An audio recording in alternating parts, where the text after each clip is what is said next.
Yeah, good morning, everybody. Sam here live on United People's TV wearing my Ralf Rangnick. It's not the Ralf Rangnick shirt. I just bought an old school German shirt because I liked it.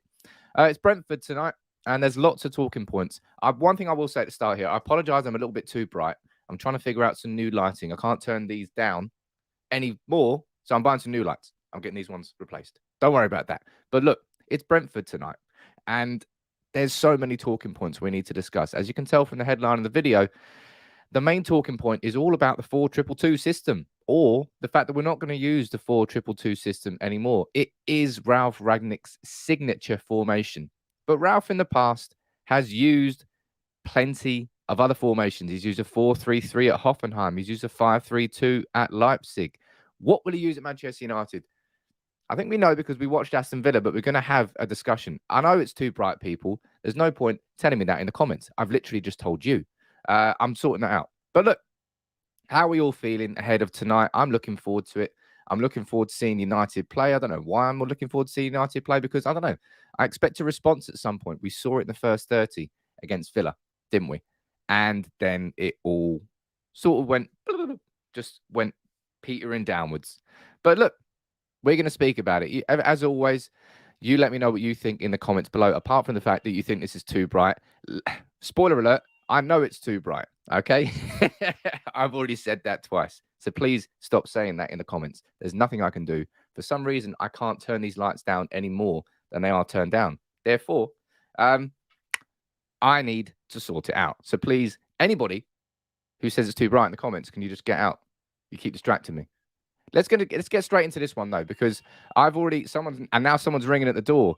Jeez, it's all kicking off this morning. Jeez, I'm just trying to do a live stream, people. Come on. I've had 4 weeks off. I'm trying to get back into it. Is it really that bright? Oh, well, no one's mentioned it. Look, let's speak about it. Let's speak about the formation and what Ralf said yesterday. He said this. He said, we have now decided to play in a 4-3-3, like we played against Aston Villa. 1 holding 6 and 2 8s with 3 offensive players. So it might be a case of, I know that we have had formations before and we've switched, but I haven't heard Ralf actually speaking about we've now decided to play in a new formation. And that's why I like this comment, because let's be honest, the 4-2-2 hasn't worked perfectly. I was quite a big advocate of the fact that I wanted Ralf to stick to it. I was like, no, man, these players they had the 4-2-3-1 and that didn't work for them. They've had tons of formations, and why not? Why not stick to it? As my mate from school, Ben, can't believe you're wearing a Germany shirt. Why not, mate? It's Rangnick time. Come on, support him. Anyway, so what we're going to do now is run through the formation. I've got my predicted 11 for the game against Brentford tonight, but judging by what Ralf has said there, I think I might be wrong. But let's run through it. Ian, you're saying, I hope I've got the sunscreen on. I know, guys. I swear to God, I've spent legitimately an hour and 15 minutes this morning trying to get the balance right. But I cannot get the balance right. I cannot turn these lights down anymore. Please, for the love of God, nobody mentioned the lighting. It's really pissed me off all morning. Hence why I'm getting distracted by it. But look, let's head over here and head to the formation. So this was my predicted 11 for tonight. I thought he was going to play with back five, similar back five to what we played there against Aston Villa. I thought he was going to bring McTominay in for Matic, and I thought we were going to see Ronaldo come up front for Cavani, and not that many changes. But I'll tell you what, I might be wrong. And I'll tell you what I think it might be. And maybe, let's be honest, I think this could potentially be the best thing going forward for Manchester United, all right? This is what I think. I swear to God, everybody keeps saying the lighting is bad. Can you stop saying the lighting is bad? Or I'm not going to look at the comments and I'm not going to interact with you. It's as simple as that. I know the lighting is bad. Stop telling me. I spent an hour this morning trying to fix the goddamn balance. You want to turn it off? I'm not going to turn the lighting off. It would just look even worse. There's nothing I could do here, all right? I know I'm super bright. I've literally just bought new lights, okay? Stop mentioning the goddamn lighting. Please just listen to me and stop mentioning it. Right, let's get back into the video. Oh, no, that's a good comment, though. So, look, I can appreciate a bit of comedy about it. Look on the bright side, Sam. I'm trying to look on the bright side. In fact, I'm not. They're too bright. I can't look at it. Anyway, I knew it was going to cause problems this morning. I did not know that every single comment was, Sam, your lighting is terrible. What are you doing? I know, people. Seriously, new lights on their way. Don't worry about it. And also, bin that Germany shirt. And I quite like this Germany shirt. I like a bit of retro. Anyway, let's get back to the formation. We're trying to talk about football here. But look, this is what I think the formation could be going forward for Manchester United. Now, I know a lot of us are anti-Matic. I'm not particularly anti-Matic for the full 90. I think Matic can have and serves a purpose in the game. But Matic, he can't play the full 90. So if we are, what I think we might be doing is this. I think we could see a bit of this. Let me just set this one up for you. I think if we're going to be playing Matic there in a holding role, oh my God, whoever is outside really wants to get in my front door. That's 3 times they've rang. They can just go away. 4 times. My God. Seriously, this door never rings. And all of a sudden it's ringing 4 times. My lights are kicking off 5 times. Oh no, there might be something wrong on my phone. Right. Jesus, stop pressing that button. I'm just trying to do a live stream, people. Anyway, this is making me lose my place. So much. I finally get back to doing some live streams, and now everything else is kicking off. Right. I think we're probably going to be switching to a 4-3-3 like that. 1 holding midfield as a number 6. Lovely. 2 number 8s. That's probably going to be Fred and Bruno. And let's be honest, that's probably the best. Fred, it takes him away from that position where he has to be relied on in a midfield too. As we saw against Villa, it was ridiculous, right? It was ridiculous that he was still chasing the ball and being the first to press ahead of Cavani when we were 2-0 up. And it was just a lack of footballing IQ, a lack of footballing discipline. And it was poor. It was really poor. But look, I think this is probably what's going to work best. And maybe I think this is going to be our starting 11 tonight. I think you might see Matic start as the holding 6. I think you might see Fred and Bruno as the 2 number 8s. And then you're going to see Elanga on the left, Greenwood on the right, and Ronaldo up front. Now, that might leave Ronaldo a bit isolated. And I think that's going to be the problem. But that is the same sort of problem in any formation apart from a 4-2-2. Now, Anuj, I can see you down there saying, I put Van der Beek in for Fred. It's not going to happen, people. Let's not be silly. Let's not put that in. Now, Kevin, I know you're not the only person who has this opinion. But with Matic playing as a CDM, this is the crucial thing about it. I think Matic can play that CDM role quite well for like 45, 50, 60 minutes. And unfortunately, this is probably what we're going to be looking at. We're going to be looking at McTominay coming on for the last 20, 30 minutes. And I think that probably is the best. I said this at the very start of the season, didn't I? I said all season long, it doesn't matter what our midfield setup is going to be. It's going to be a compromise. It really is going to be compromise everywhere, whether that's McTominay playing there, whether that's Matic playing there. Because we didn't sign that big central powerful midfielder, it was always going to be a compromise. So I think this could suit United the best. If 4-3-3 is going to be our formation, look, Rangnick said it here, 4-3-3. We've now decided to play 4-3-3. And the reason I'm doing this as a video today is because we've used a 4-2-3-1. We've used a 4-4-2 against Burnley. We've used a 4-3-3 against Villa. We've used a 4-2-2 in other formations. My word. Who is ringing that goddamn bell? That bell never rings. It's rang like 7 times. Something's going wrong. The reason... My God, that better stop ringing. I don't know what is going on, people. I'm just trying to do a live stream. Is it that difficult? My God. I might actually have to get up here. 1 second. This is how bad it is.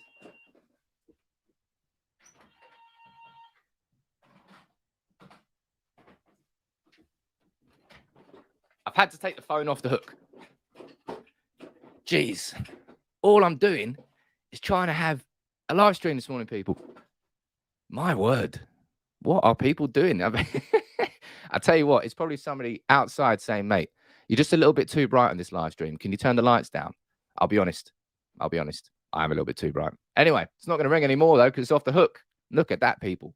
Anyway, back to talking about this formation before I got distracted by that phone that would not stop going off. This is probably what I think is going to suit United the most, because if we are going to play in a 4-3-3, right, we all know that we currently don't have the midfielder who can play there for the full 90 minutes. If it was a Matic of old, it would be a little bit better. A prime Matic could play that easily. But Matic now can't play there for a full 90 minutes. He just doesn't have the legs.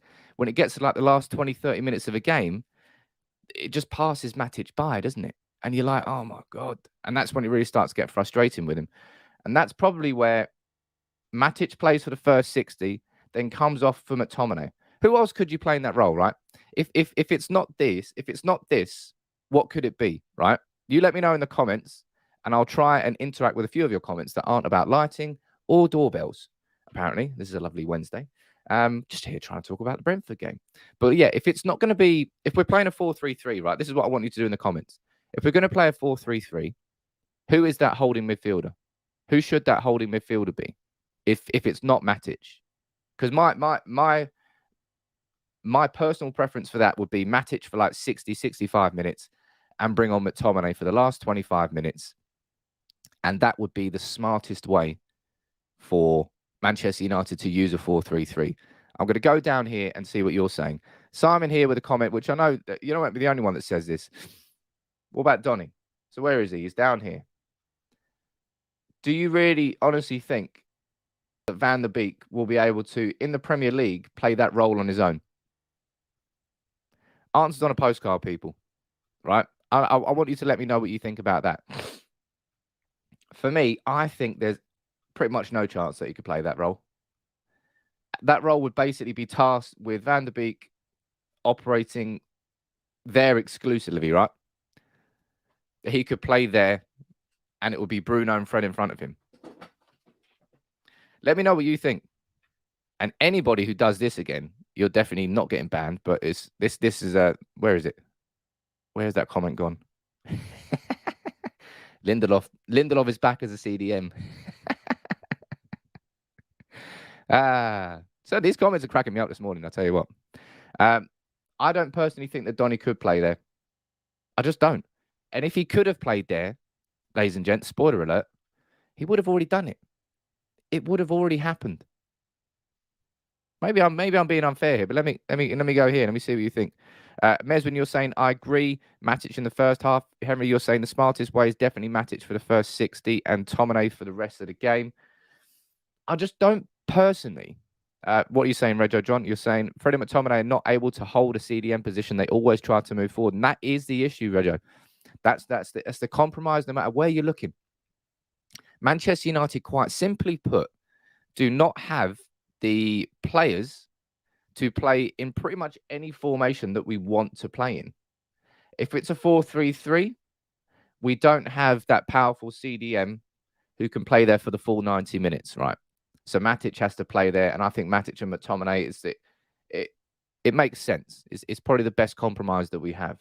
And if it's not Matic there, and we're playing, I don't know, a midfield 2 with Fred and McTominay, again, that's a massive compromise to play a midfield 2, play 1 there, play that formation.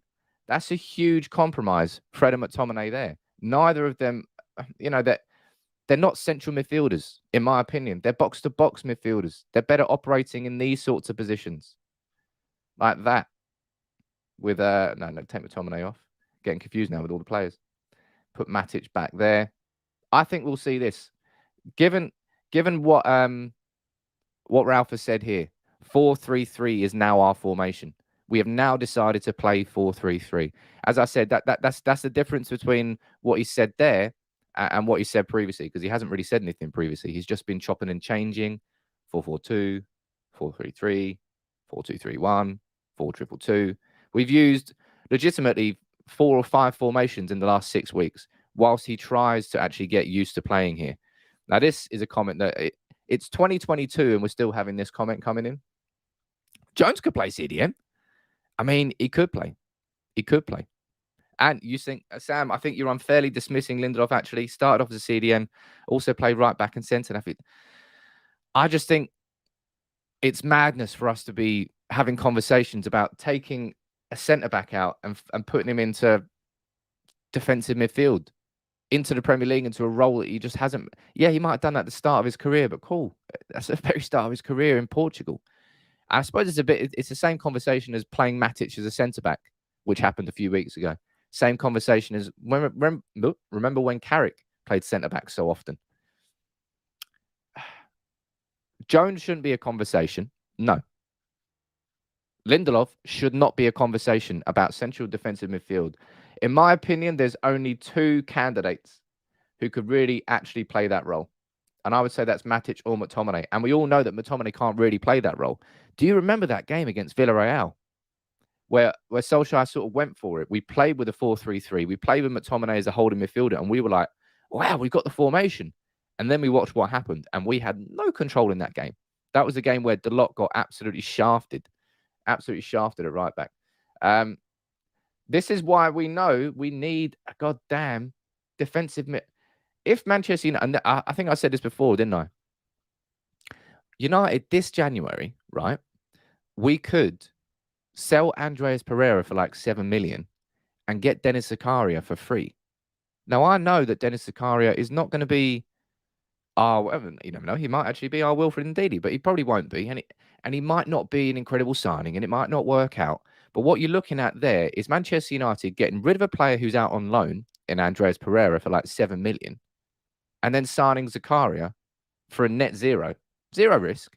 Then we've got a player on a contract. Then if he doesn't work out, Zakaria could then be sold in the summer. But if it did work out, we'd get someone who could help this system. Because if we are going to play 4-3-3 between now and the end of the season, we've got 12 days to sign that defensive midfielder. Now, we all know there's tons of names you could throw in there. Basuma, Neves, Zakaria. Haidar is not really he's not really that. Haidar is more somebody who sits inside a 4-2-2 formation. More of a box-to-box, more of a proper natural presser. But Zakaria is somebody who I pulled up his stats before, didn't I? If you watch my full story video, which of course you did, my full story video on Dennis Zakaria, I took a look at his stats and we could see there that he's somebody who's got excellent ball retention. I think he's at 97% pass completion. He's excellent at dribbling past the player. He's not particularly good at bringing the ball forward, but he doesn't have to be. Not in that formation. All this defensive midfielder has to do, right?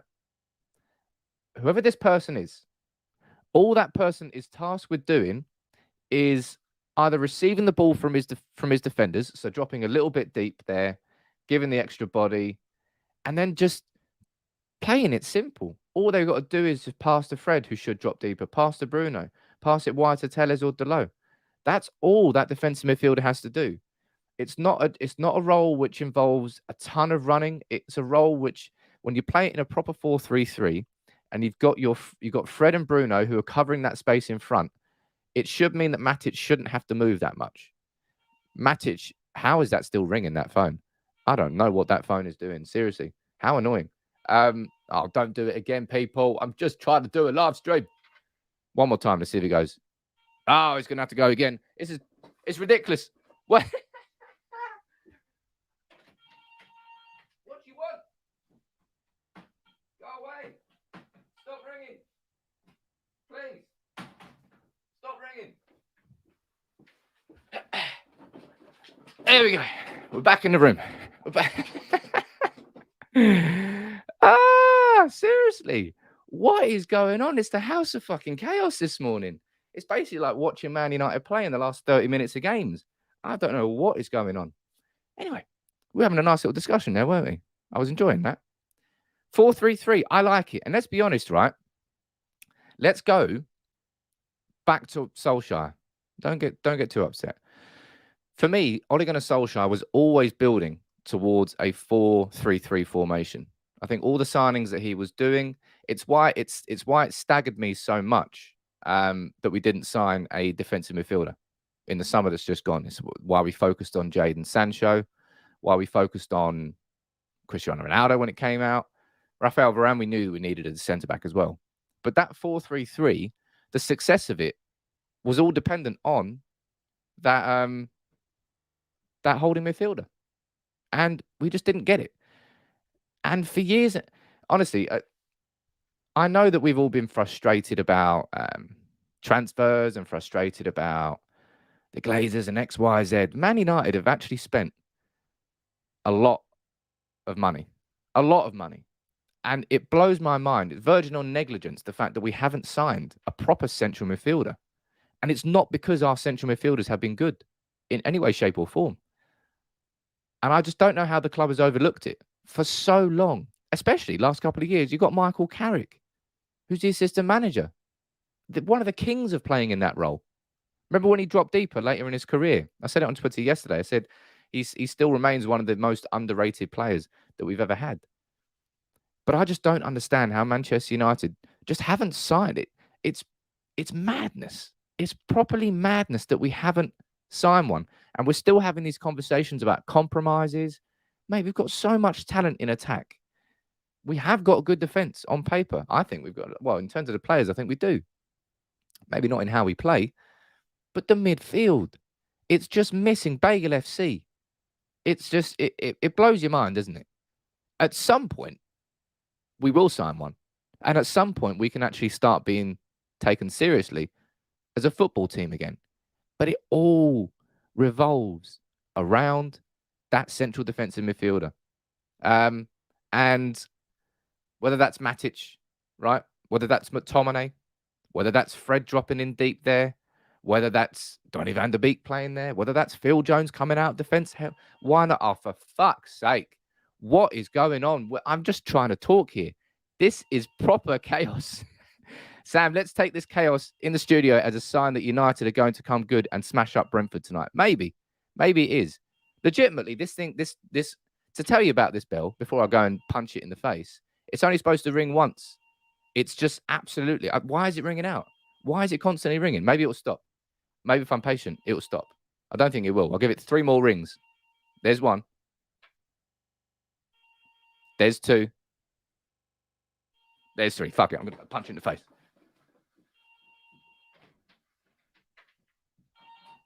Stop ringing.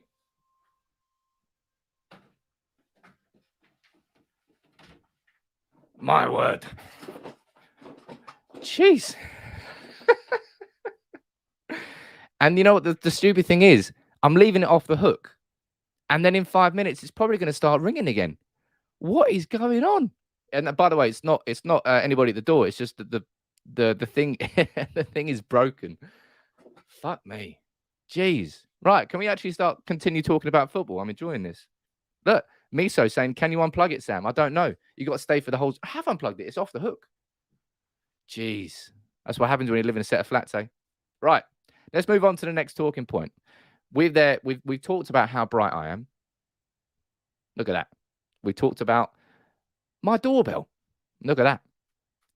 We've spoken there about the 4-2-2 formation and how Ralph's decided to move away from it. I think I've always felt that 4-3-3 is the formation that is going to be taking Manchester United forward. And it seems like we're going to start playing it. And Damien, this is what's blowing my mind. It's literally off the hook. How is it still ringing? I think my phone is possessed. Anyway, let's give it, what, 3 minutes before it rings again? But in the meantime, let's speak about Anthony Martial. The saga that's happening, the soap opera that has been Martial and Rangnick and what's happened in the last week or two. It's been, it's not been pretty to watch, has it? Obviously, all the stories came out. Martial's agent spoke to the press about how he wanted to leave the club. Rangnick was annoyed that he didn't speak to Ralf directly. He's like, my door's always open. Why didn't you just speak about it? And then, obviously, he was left out of the squad against Villa. Rangnick said that he decided not to play. Now, The Athletic has actually published an article this morning offering a bit more detail into what happened there, maybe with a little bit of clarity on the situation. A bit like my over-clarified lights. Over-clarified? Too much clarity on the lights. Anyway, but first, we're going to go to Fabrizio Romano. And this is what he's saying about Martial and a potential move to Juventus, or no potential move.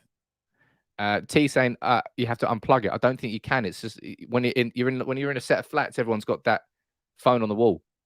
I don't know how to unplug it. If it rings again, I'll try though. But yeah, this is what Juventus are saying about a potential move for Martial, or let's be honest, a move that's not going to happen. With current conditions, which means a loan fee, which is more than reasonable, and full salary paid, which makes absolutely perfect sense, it's not a feasible deal for us. Considering certain numbers, there are no advanced talks. We don't expect any discount from Manchester United. So Juventus are ruling themselves out.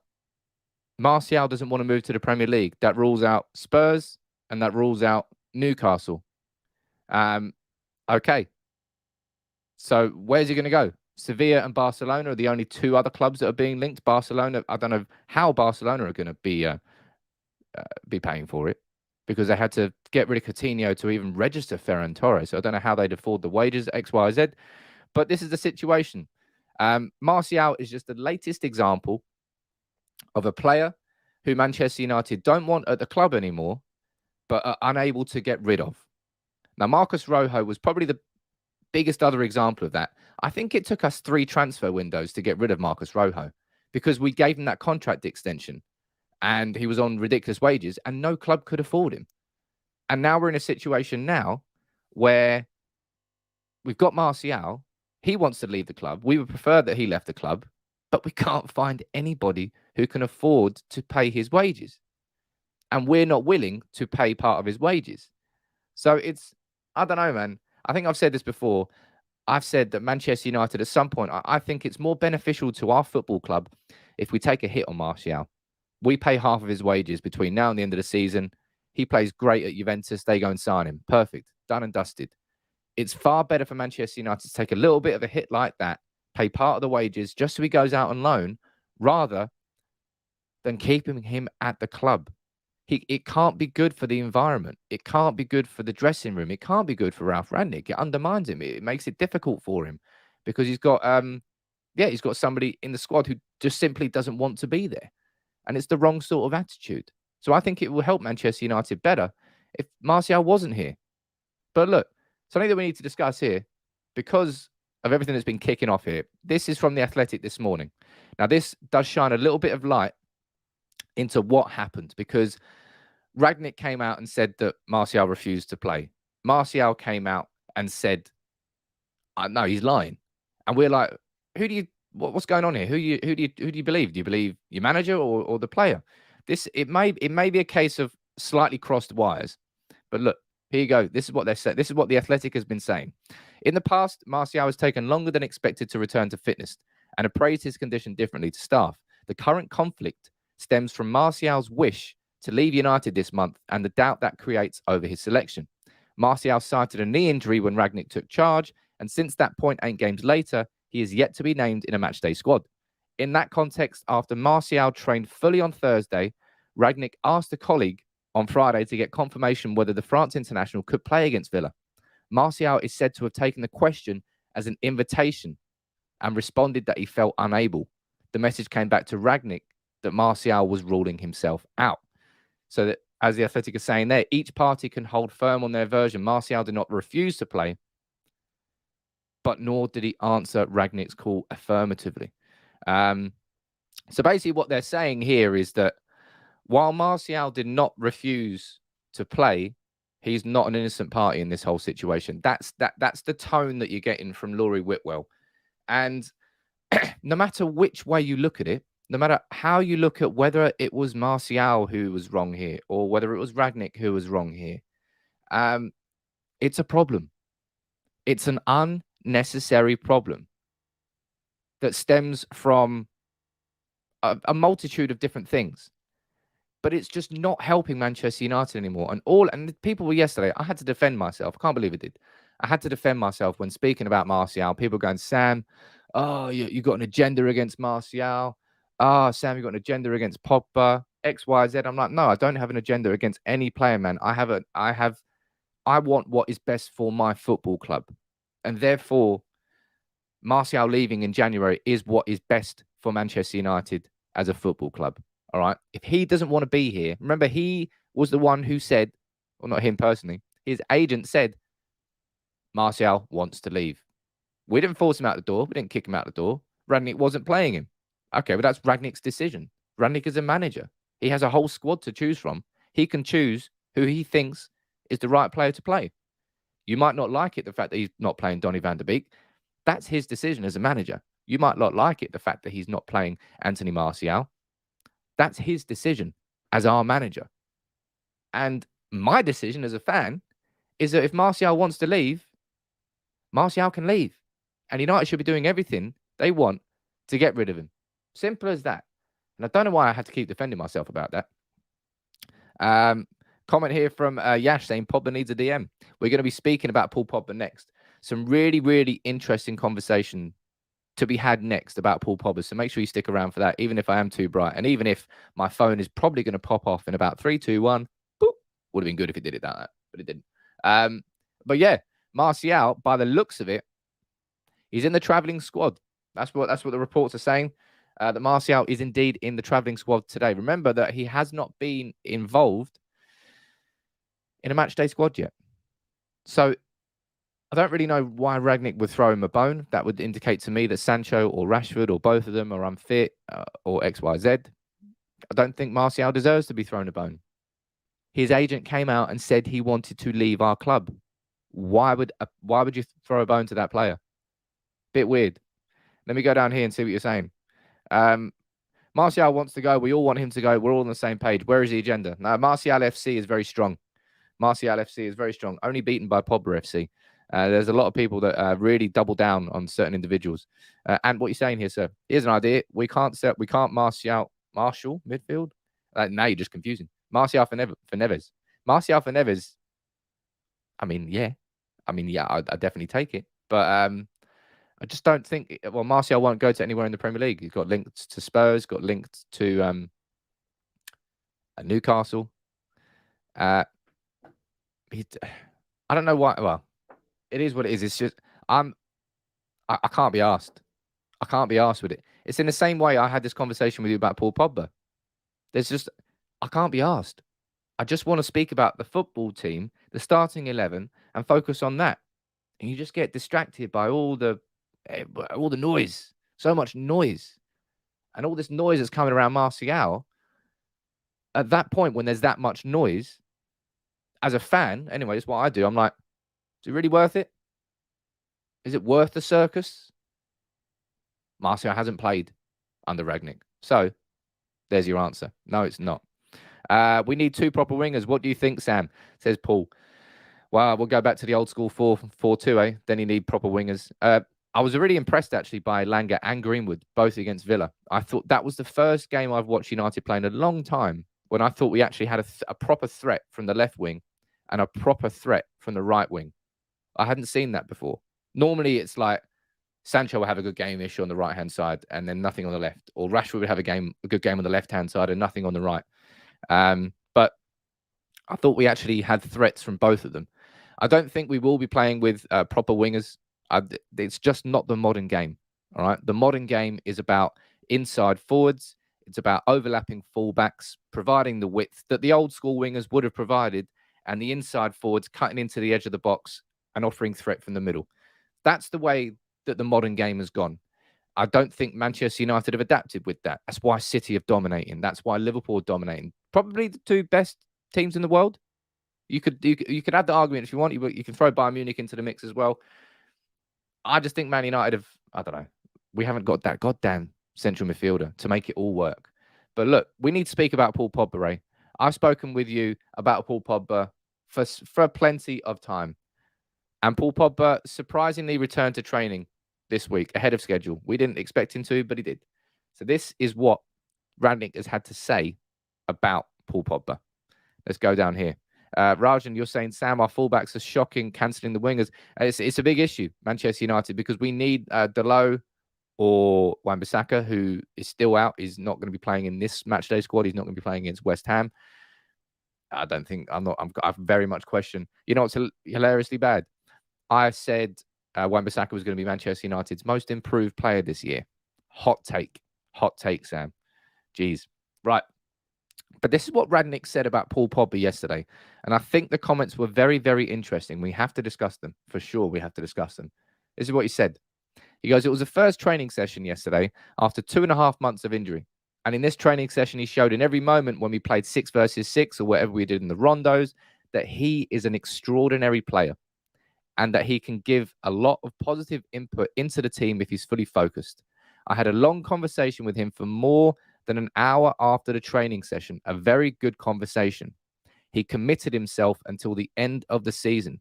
He explained to me that he wants to be the best possible Paul Pogba that he can be. So, ladies and gents, let's speak about him. Let's speak about Paul Pogba. I want you to let me know what you think about those comments there from Ralf Rangnick. I want you to let me know what you're thinking about Paul Pogba between now and the end of the season, because my gut's telling me he's leaving. My gut is telling me that there's no way after all of this that Paul Pogba is going to come out and sign a new contract. I think, as much as I think that is the case, I also have a gut instinct that I think we're about to see Paul Pogba. You remember that Paul Pogba that was there for 3 months after Solskjaer first took charge? And he was legitimately one of the, if not the form player in European football. He was untouchable. He was so, so good. Game in, game out. Real consistency that we sort of like eluded him since. I think we're pretty likely to see that between now and the end of the season. And I'm all for it. I will support a Manchester United player as long as they're a Manchester United player. I'm frustrated and angry at the fact that he holds all the cards. He's refusing to sign that contract. He can just walk away on a free transfer, and he's, yeah. I don't think he's respected the club well in that sense. But on the flip side, you can then come back and say, Sam, Pogba was signed to be the centerpiece of something new going forward. Have we really done that since he joined? I know there are counter arguments. Trust me, there are counter arguments. But look, we've got the Champions League in a few weeks' time. It would serve United better to have a shining Paul Pogba between now and the end of the year, alongside Bruno. Maybe Pogba and Bruno as the two holding mids. Two holding mids as the two number 8s behind. Sorry, Jesus, get your formations right, Sam. Matic as the number 6 with Pogba and Bruno as the number 8s, and then you've got Fred and McTominay as the backups, and Van der Beek there as well. But let me go down here, and Klein, you're not wrong here. This is exactly what he's going to be doing. But this is something that maybe it'll suit Manchester United. Maybe it'll not suit Manchester United, but the best of a worst case scenario is, in my opinion, regardless of what happens between now and the end of the season, if Paul Pogba was to pick up an injury tomorrow and be gone and just be out for the last few months of the season, or if Paul Pogba comes into the squad next week and plays brilliantly and then plays brilliantly for the next 3 months, I don't think it changes the narrative. I still think he's leaving at the end of the season on a free transfer. What would help Manchester United more? Having Paul Pogba be injured and out for 3-4 months, or having Paul Pogba come back in and help us in the Champions League, help us in the Premier League, help us in the FA Cup? It would help United more if that happened. Now, if you're talking about that, you're talking about building towards a future. You're then playing a player who intends to leave at the end of the year. That's tough. But Manchester United right now, let's be honest, do you really have any confidence and belief that we're finishing inside this top 4? I don't think you do. I don't. I certainly don't. It feels like we need a miracle at this point. But we need fresh blood. We need new players inside that team. Now, Pogba's not the sort of player we need. I mean, Pogba's the sort of player that everybody needs, but he's not the exact player we need, We need that number 6. Paul Pogba's not a number 6. Paul Pogba will never be a number 6.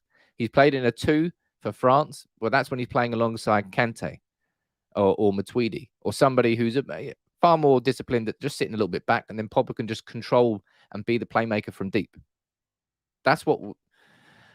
It's a weird situation. I've said it before that I'm done with Paul Pogba. I'm done with the circus of Paul Pogba. I'm done with all the stories and all the noise around Paul Pogba. I just want Manchester United just to play football. But I think if he's going to come back in, and those words there from Rangnick are quite telling, Remember here that the irony of all of this is we've got a player in Donny van der Beek who's desperate to play for Manchester United, plays in a similar sort of position to Paul Pogba, doesn't get a sniff in. And then we've got Paul Pogba who's doing everything to show that he wants to leave Manchester United. And he's going to come straight back into the team probably when he is fit and capable. Because the words that Ralf used here, he could have used any words to describe Paul Pogba. He could have said, it's really good to see Paul Pogba back in training. I'm excited to see how he is. But after the first training session, he's called him extraordinary. It's a big word to use. Big word to use. I mean, it's quite a long word. But For me, that's quite telling. I think Rangnick is excited to see, because on paper, Rangnick must be thinking, shit, man, if we play a 4-3-3 with Pogba and Bruno as the number 8, he's like, that would be brilliant, because it could be brilliant. On paper, it would be brilliant. We don't have the number 6 behind them who can make it all work properly. Maybe we do if Matic plays there and Fred comes on for the last 25 minutes, 30 minutes, or McTominay comes on and you rotate Matic, Fred, and McTominay, and then up front, and then if Pogba and Bruno are playing there, you can definitely swap one of those two out for Donny van der Beek, or you could probably play Fred up there as well. Look, and I know here you're not going to be on your own in saying that. And yeah, I can't really disagree with it.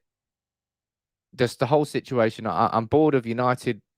I'm bored of all the side stories, all the bollocks, all the circus.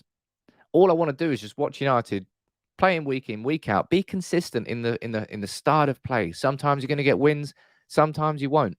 But have a consistency. And the week to week, the chopping and the changing, the formation switching, the players switching. Will Pogba stay? Won't Pogba stay? And I suppose it's what football is, man. Football has all the side stories, and it's part and parcel of being one of the biggest clubs in the world. But yeah, I just want to see that. I'd love to see that Paul Pogba that played for those 3 months under Solskjaer. I'd love to see that come back between now and the end of the season. I'd love to see that happen, and for United to go on to win the Champions League. You're damn right I'd celebrate that. Here's what it is. Liam, there's a comment here that's caught my eye on Facebook. If he said he wants Madrid, and Rangnick said he could use the next 3 months as a shop window, I'd leave him at the house. This is why the club is weak. If players want out, then show them the door. It's time the club stands up against these players. Now, Liam, you're right. You are completely right there. And that's why I'm sort of torn between the idea of I'd love to see United shining with Paul Pogba for the next 3 months, but why would we do that? Why would I do that when it just puts him in the shop window? And that's what I mean. If it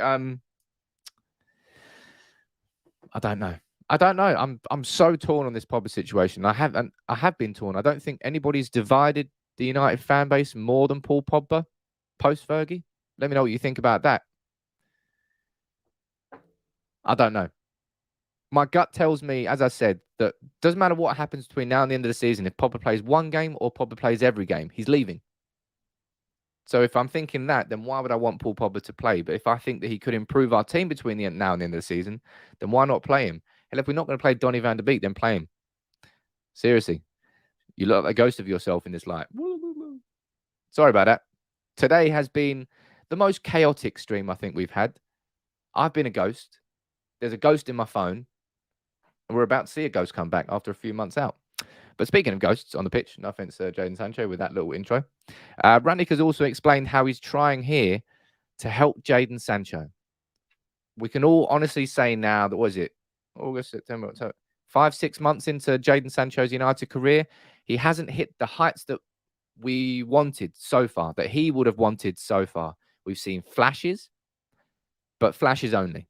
Jadon Sancho has struggled probably with the formations, with the positions, with the managerial changes. There's a lot of caveats to it all. But this is what Ralf has had to say in terms of how he is going to try and help Jadon Sancho. Because I want to see Jadon Sancho. I want to see him firing again. Absolutely. Whenever I see him train, he's showing that he's one of the best players in training sessions. But now it's about transferring that to when he's playing and showing the same kind of level of performance on the pitch. I said that to him, by the way, the day before yesterday. Confirm the performances you show in training when you're playing on the pitch. So there's one thing there, right, that we have to say about Jadon Sancho, because there's been conversations about whether or not that Jadon Sancho simply isn't doing enough in training. Ralf has put that to bed. He said that Sancho is one of the best players in training. So it's not that. It's not the fact that Sancho's getting dropped for Elanga because Elanga's just doing so much better in training. It's the fact that Elanga transferred that onto the pitch. And Sancho currently isn't, which tells you it must be a lot up there. It must be a lot of what's going up there. Because if Sancho's doing it at training, to the point where the manager's come out and said, look, he is one of the best players in training, and we're not seeing that on the pitch, then of course it's going to be symptomatic of Manchester United just not playing well at the moment. Firstly, formations changing a lot. Secondly, as I said, there's loads of little caveats, but realistically, it's probably a lot up there. Maybe he's struggling with the price tag. Could be one. Maybe he's struggling with the move back to Manchester away from Germany. Could be another.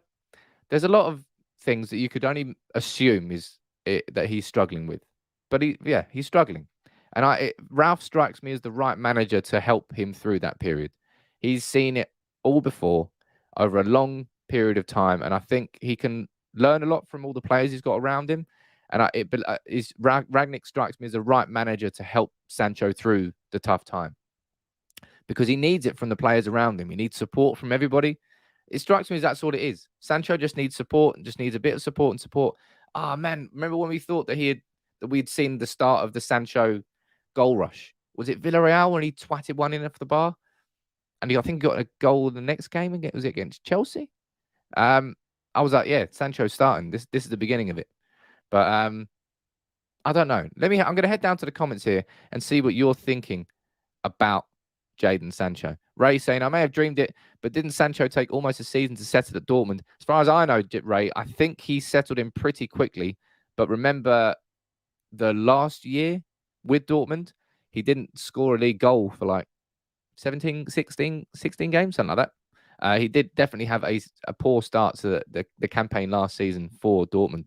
Darren, there's a comment coming in. I'll read a few more here about Sancho. Once Sancho takes off, he'll be flying high. I've got no doubt about that, nobody has any doubt about it. I'm in no way, shape, or form throwing Sancho under the bus. It's just that you have to admit he struggled, and we have to try and identify. But as I said, Ralf, for me, strikes me as the right manager that Sancho can go when training's finished, knock on his door, sit down and have a conversation with him. And I think he can help him through it. But the players need to as well. Ronaldo needs to take him under his wing. The more senior Bruno, maybe. Somebody needs to help him. Everybody needs to help him. There's a comment here from Darren here that I'm going to read. A change of formation is needed. Something needed shaking up. Trying to think of any outfield player who's been in good form despite the poor performances. You're probably going to say Elanga has been quite impressive, I would say, last couple of games. Fred floats in. In every game, Fred basically looks world class and looks bang average at various points in the game. His peaks and his troughs in the game are ridiculous. And I kind of think that's probably what you don't want from a central midfielder. But yeah, Manchester United, we're basically what we've been doing so far under Rangnick. We've shored up the defence, saying that we just conceded 2 against Villa. We're not conceding as many goals, but our attacking threat has kind of diminished because of it. So we need to find that balance. It's all about balance and all about control. Let me go here. Mark, you're saying Sancho was on fire at the end of last season. He was. Sancho started off slowly, but grew into the season and was fantastic. And I think he's going to do that here. John, you're saying you're doubtful about Sancho. He seems very inconsistent. He does seem very inconsistent. He is inconsistent right now, but he was so consistent at Dortmund. It was frighteningly good. He is frighteningly good. Really is. Fred is a roller coaster. He is a roller coaster. It's mad. It's properly mad watching Fred in a game, because you know that even if he does great and he gets an assist, you're like, oh, Fred, don't do anything. Oh, yeah, you've done something stupid again. Oh, dear, oh, dear. Right, moving on to the final talking point of this conversation that we're having today, the chaos that has been this show ahead of Brentford tonight. I could have ran with this as the headline of the video, but I didn't want to, because it's only coming from one journalist at this moment in time. But it's something that we have to discuss, because it's kind of too big a talking point to ignore. This is coming from Graham Bailey, who writes for 90 Min, and this is what he's been saying. In a presentation to the United hierarchy this month, Rangnick told them that Luke Shaw, Aaron Wan-Bissaka and Harry Maguire were not good enough to be playing for Manchester United and would need replacing. He went in a little bit further. He said Rangnick is believed to have made it clear that other United players have impressed, including Fred, who he maintains could play a key role in the side, especially if they adopt a pressing style of play moving forward. So this one here, reports coming out that Rangnick has told United's board that Maguire, Shaw and Wan-Bissaka are all not good enough to be playing for Manchester United. As I said, I could have ran with this as the title of the video, but I think it would have been it would have been too explosive because there's only one journalist saying it. But it's interesting to have it as a conversation, as a talking point to end it now. If we're looking at those three players, I would say Wan-Bissaka is somebody I've been really disappointed with. I thought he was really going to start coming on this year, and I thought the partnership that he was going to build with Jadon Sancho on the right would be brilliant, but then Jadon Sancho's hardly played, and then he's going to be playing on the left. Luke Shaw, his form last year, he was incredible. Incredible last year. England at the Euros, incredible. Scored in the Euro final. But then he's been terrible this year. His form has disappeared. And then Harry Maguire. He's not been a captain for Manchester United this season in any way, shape, or form. It's bad, isn't it? All three of them have been very, very poor. One more comment here, because not all of you know. What's up with the lighting? Ben, I've got my lights here. They're too bright. I can't turn them down anymore. I've got new lights on the way. I had a bit of a rejig in the studio yesterday. I've got everything's much neater. It's just that these lights are just a little bit too bright. And I couldn't turn the exposure down. Anyway, I'm not going to bore you with the details. I spent over an hour trying to get this set up this morning, and this is the best I could get it looking. But what do you think about this? Do you think this is just bullshit? Do you think this is just a journalist making it up? Because it feels odd that a story of this magnitude would come out from Graham Bailey, by whatever you want to call him. Graham, we'll call him Graham. And James Ducker wouldn't have it. David Ornstein wouldn't have it. Laurie Whitwell wouldn't have it. It's a bit strange, in my opinion. That's why I didn't really run with it as the main story. Let me go down here. Menos saying, I heard the journalist reporting that isn't worth mentioning or taken seriously. Some low-tier reporter. I mean, look, I'm not going to say anything on that because I think it'd be slightly unfair. But the journalists that I know and trust, that we speak about a lot, James Ducker, Jason Burt, Laurie Whitwell, Andy Mitten, David Ornstein, none of them are reporting this. So I don't really know how Graham would know that and not anybody else would. It's a bit weird. It's a bit odd. But nobody can really argue with the fact that so far this season, Luke Shaw, Aaron Wan-Bissaka, and Harry Maguire are not good enough to play for Manchester United. Not in the current form. Not in the current form. That's why, I mean, Luke Shaw's come in and out. He was great against Burnley. But Telles has been, I would say, pretty good. Pretty good. I think Telles is starting to look much, much better than he did before. Dalot coming in at right back has definitely offered more than Wan-Bissaka did going forward. And with the formations we're playing, we need these fullbacks to be attacking fullbacks. I would personally argue the fullbacks are the most crucial aspect to the modern system. You look at Man City, you look at what Walker and Cancelo do, you look at Liverpool, and you look at what Trent and Robertson do. They're so crucial to the attacking shape of their team. It allows Salah and Mane to drift inside because they're going on the overlap. It allows Sterling and, Grealish, or was it Sterling and Foden to drift inside because you got Walker and Cancelo going on the overlaps. They're so crucial. So crucial.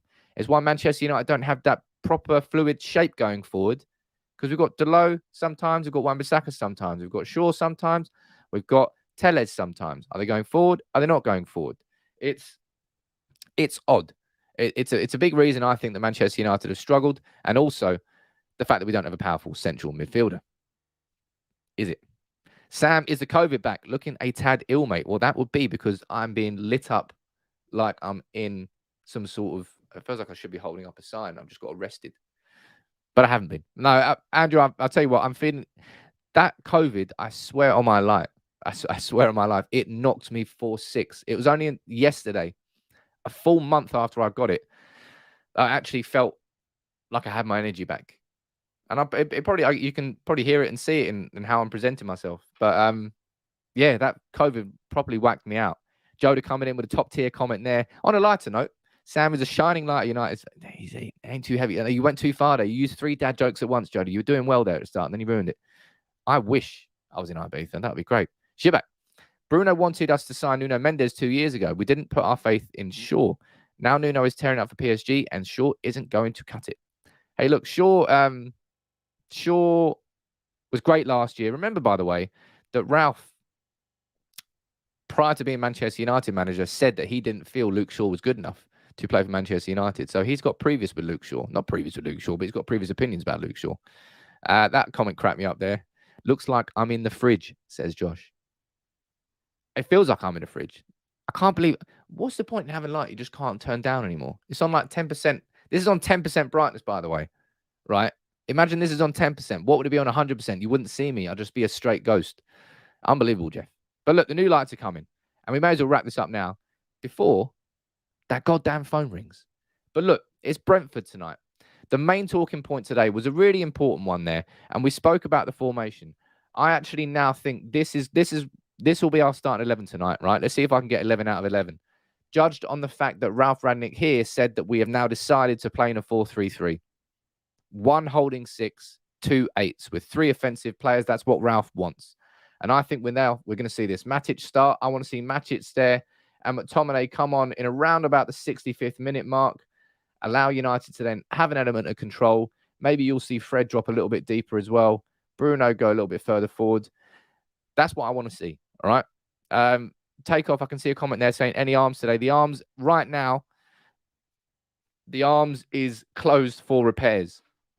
And Paddy, there's a comment here, right? Oh, yeah, look at that. Sorry, Anuj, there's too many comments here. And anybody, if I don't read your comment, I'm not ignoring it. There's just a lot of comments coming through. Paddy saying, please show the 100% brightness. Do it for my dog. Right, you ready for this? 20, 30, 40, 50, 60, 70, 80. What is going on? It's like, it's hotter than the sun. Jesus. I don't know where I bought these lights from, but basically, if there's any non-league club that needs a couple of floodlights, speak to me. You can have them for free. But look, we'll wrap this one up today. We're going to call that the most chaotic stream so far here on United People's TV. I'm looking forward to getting some new lights, so nobody will mention the lighting anymore. But I hope you enjoyed the stream. I enjoyed it. Hey, look, it's nice to interact with everybody, as always. I'll be here later on with my match reaction. I think I might do a video on that formation, a more of like an in-depth look at the 4-3-3. I look at what happened at Hoffenheim, because he did use the 4-3-3 at Hoffenheim. I'll be interested to know what players are used there. I think I will do that. I'll get it prepared. But thank you very much, everybody, for your comments. If you're new here, please consider dropping a like on the video and subscribe to United People's TV. It's been a tough few weeks, but I'm glad to be back amongst it. I'm glad to have you here. And I hope that United can win tonight. Maybe we will. Surely we will, right? I don't know. Brentford, equally as bad as United are. But look, thank you very much, everybody, for engaging. I'll speak to you soon. And I'm going to get new lights. I'm going to go and beat that phone up now.